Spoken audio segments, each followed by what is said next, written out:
Well, the latest news polls out, the Liberal national vote is at 24%. 24%. That's 8% worse than the result in May this year at the election, which was the worst in the Liberal Party's history. One Nation is at 15%. Conservatives are voting to kill the Liberal Party. That's what's happening here, plain and clear.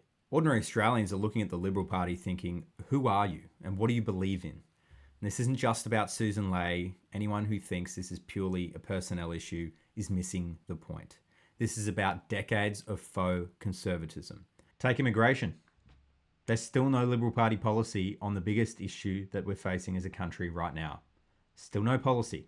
What we have seen is members of the federal opposition coming out condemning ordinary Australians for being patriots and sticking up for their country and wanting to preserve our unique Australian identity, or even just wanting to crack into the housing market. And then there's the energy debate. And the Liberals ceded ground. They completely gave up on that a long time ago. For whatever reason, probably the climate alarmism, they thought, okay, well, we're not going to debate that issue on its merits. It's a net negative in the issues polling.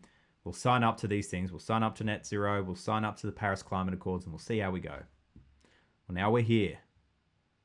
There's an energy crisis and the Liberals have caused it in part. And the Nationals are trying to drag them back to some semblance of a proper policy on this. They're at least getting rid of net zero and we'll see where that goes. But nothing short of a complete about-face on energy policy and an apology to the Australian people is going to suffice for the Liberal Party. And then there's the culture wars. And I can hear already, the Trumpian style politics, the American politics. Culture matters. And it matters to conservative voters. And they're the ones that are leaving the Liberal Party in droves. They've let it overtake our institutions. They've completely ceded the ground on social or cultural issues. They've only spoken about economics. And then when they tank the economy, what more is there to speak about? And that's the issue where we find ourselves today. But the trouble is the Liberal Party don't seem to get this.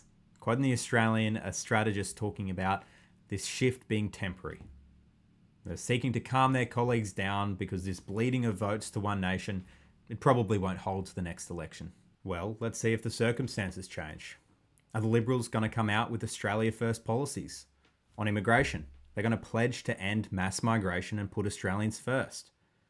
On energy, they're going to pledge to drop out of net zero and the Paris Climate Accords and all that comes with it, and to fight back against this climate alarmism and the demonisation of our natural resources. It is economic self-harm, but it's worse than that. It's harming your own people. And thirdly, are they going to start talking about cultural and social issues? This is what's ahead of the Liberals. I'd love to hear your thoughts. Comment below on what you think this polling shows and where you think the direction of the Liberal Party is headed.